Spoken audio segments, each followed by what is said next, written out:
My name is PinkImpulse, and welcome back to the space station. Today we are going to be talking about a casual penetrating shot guide. And you may be asking, what is a casual player's penetrating shot guide? Well, as I was looking at other YouTube videos, I noticed that many of the expectations were unrealistic for me, as I do not have that much time to play this game, although I did when it was released. But I was seeing millions of damage of crits, high levels, and those are things that I was not able to actually reach at the same time that they were. So this guide is for the casual player who is wanting to do high damage output as a ranged rogue. Come along.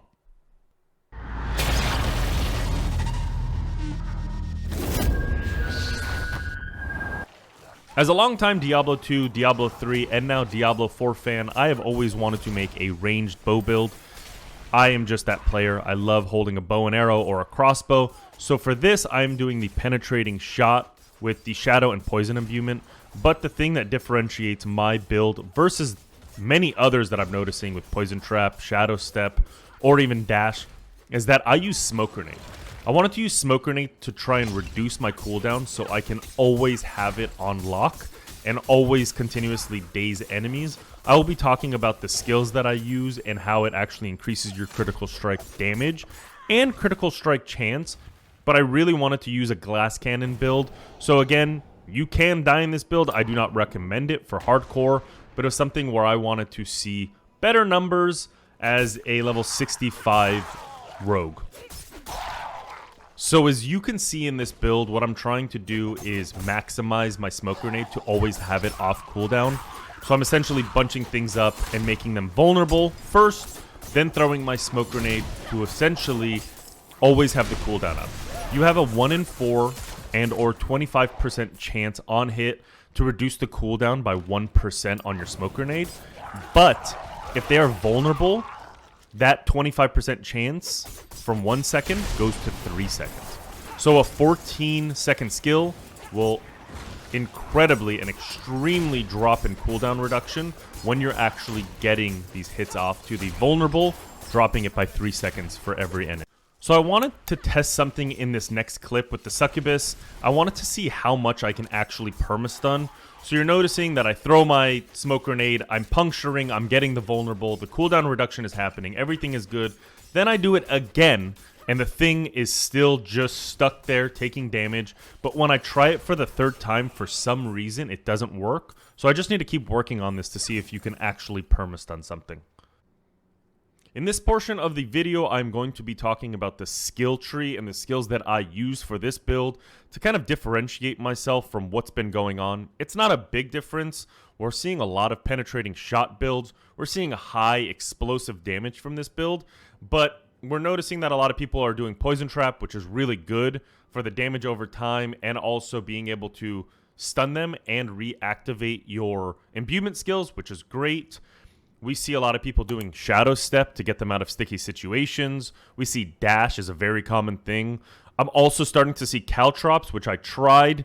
I will be talking about this a little bit, but it wasn't my favorite just in terms of playstyle. But I'm going to be going through what I use for this build just to differentiate myself just a little bit after trying many of the different other builds. So first and foremost, we're going to be using puncture.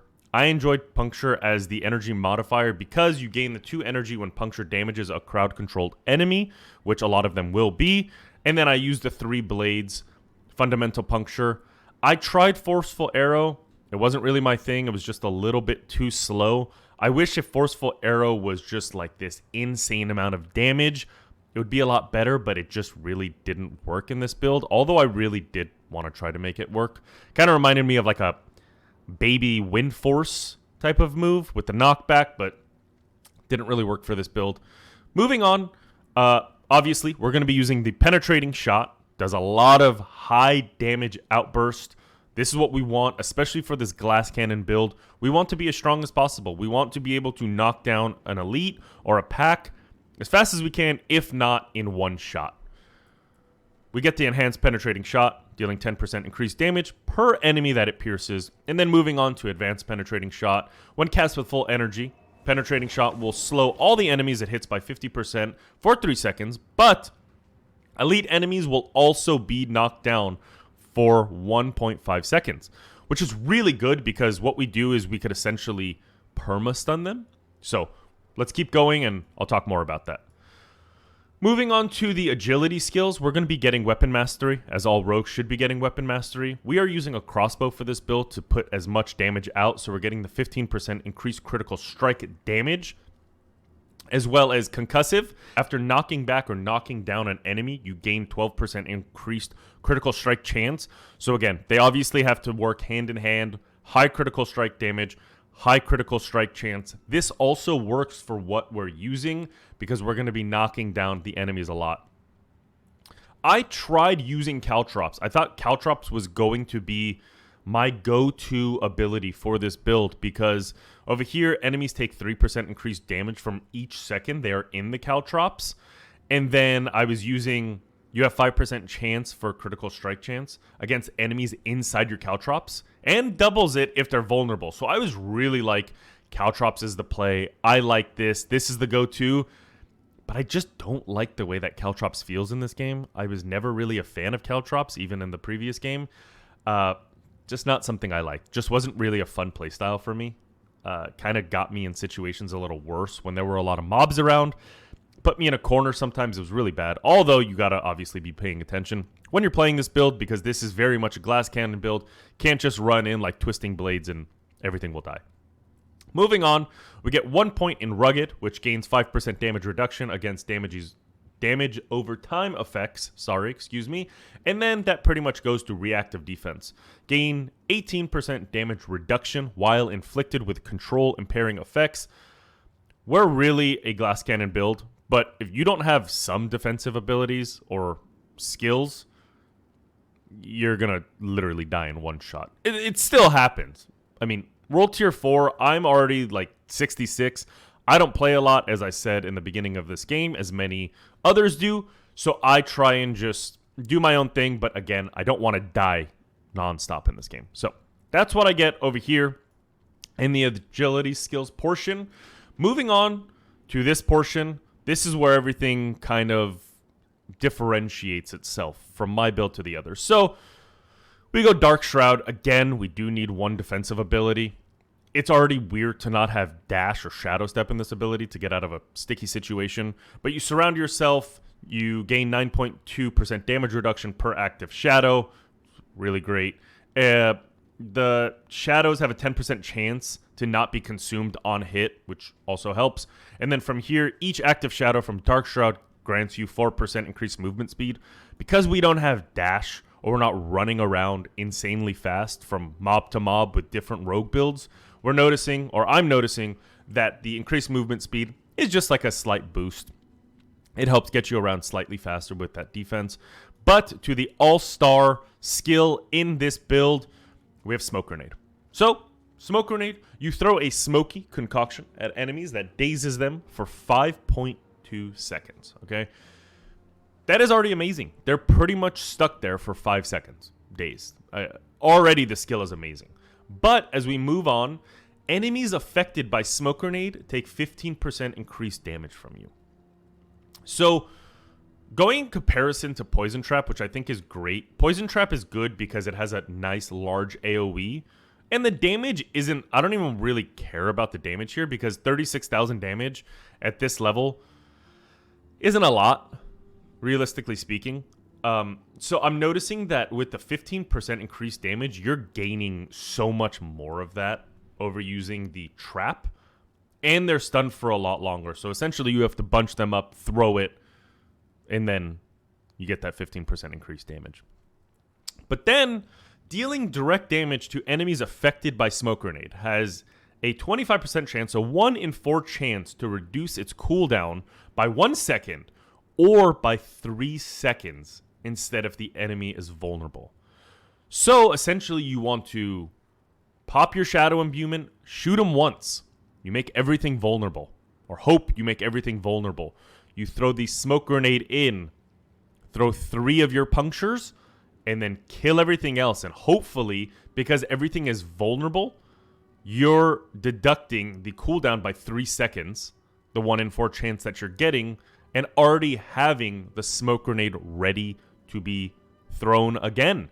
So you kind of just loop this whole thing over and over. Obviously, sometimes you don't get it because it's a 1 in 4 chance, but a lot of the times you are really reducing that cooldown. Even if it's by half, you have a 13 to 14 second cooldown. You're reducing it by half. You're almost at 7 seconds, which is already very good at that point. Moving on, we use Shadow Imbuement. So Shadow Imbuement imbues your weapon. The next 2 imbuement skills deal shadow damage and infect enemies, and then they pop, dealing 5,250. In my case, 64% damage to all surrounding enemies. So this is your run in, do your combo, make them pop. Okay. Then we get the Enhanced Shadow Imbuement. You have 15% increased critical strike chance against injured enemies infected by Shadow Imbuement. So again, you're bringing that critical strike chance up. And then Blended Shadow Imbuement, which Shadow Imbuement Primary Explosion makes enemies vulnerable for 2 seconds. So the Blended works very well with this. As I was saying, you do your first shot of Shadow Imbuement with 3 combo points to make them all vulnerable. Hoping, obviously, that something dies in there, some small little creature dies in there. And then Smoke Grenade, you reset the cooldown. We're going to also be doing Poison Imbuement. Poison Imbuement's really good for the really strong, big mobs in this game. It's just phenomenal. We're getting Poison Imbuement. Poisoning duration is increased by 1 second, obviously. And critical strikes with Poison Imbued skills deal 75% increased poison damage. So this is really just the heavy hitter for the mobs. We're getting Shadow Crash, 10% chance to stun. And also, each time you kill an enemy with shadow damage, you generate 10 energy. So when there's a huge mob, you're really just going off. Moving down here, we're getting 1 in Innervation, 10% chance to gain 8 energy, just for that energy output. We're also getting Adrenaline Rush. While moving, you gain 5% increased energy regeneration. Same thing, we're seeing a trend here. And then we get Haste. While at or above 50% maximum energy, you gain 10% increased movement speed. Obviously, we love that. While being below 50% maximum energy, gain 10% increased attack speed. So either way, this is working.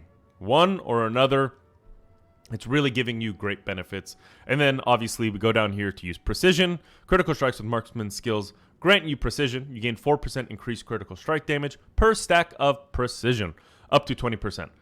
That is amazing. And then when you reach maximum precision, your next marksman skill is a guaranteed critical strike that deals 40% increased critical strike damage, then consumes all stacks of precision. So that is the skill tree. Moving on, we are going to be talking about a big portion of the build, which is obviously the aspects for the build. You're going to notice a lot of these aspects are very common. So I do have obviously all of the common ones for the penetrating shot build. And you will also notice that some of them aren't in the correct places with the amplifiers that you're getting. I also do not have the great boots that we need for the chill. I don't have the proper dagger for this. So I am not very geared.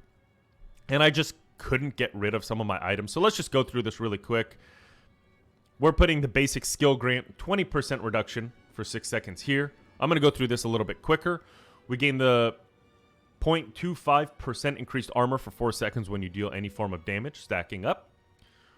We're using a pair of gloves that I personally couldn't get rid of because it's giving me the 2 ranks to penetrating shot. Skills deal up to 20%. I got a perfect roll on that, so it's hard for me to put that onto my bow because I couldn't find a better pair of gloves yet.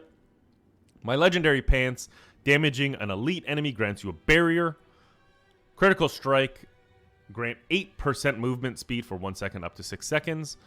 My legendary crossbow is imprinted with attacking enemies with a basic skill, increases the damage of your next core skill by 14%, which is obviously penetrating shot, which is really good. We have 2 daggers, 1 dagger and 1 sword, excuse me. Your imbuement skills have a 38% increased potency against vulnerable enemies.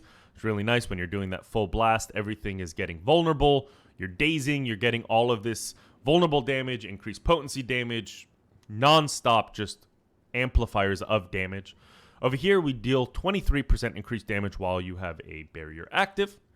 This one, I have not found anything good. I know it is a sin that I have something that is used with something else. But as of right now, balling on a budget. That's what we got to do. We have this, which is basic skills gain 21% increased attack speed. And then my favorite thing is this amulet. As you can see, the stats are good. Gains stats skills to 2 of my abilities, which I love. Whenever penetrating shot damages an enemy, 2 additional arrows split off. I only got a 15% chance on this, unfortunately, but it's okay. This is what you need for this build to actually pop off, do something, because without this aspect, this build is essentially just not useful. It does not work because you need them to split off. I hope you guys enjoyed this video. I was looking for a video about some more casual play instead of seeing unbelievable crit damage and the best items all over the place. So I hope this casual Diablo 4 video helps you out and helps you attain a goal as I am now doing in World Tier 4. So I hope you guys enjoyed it. Again, my name is PinkImpulse. Welcome to the space station, and I will see you guys next time. Bye.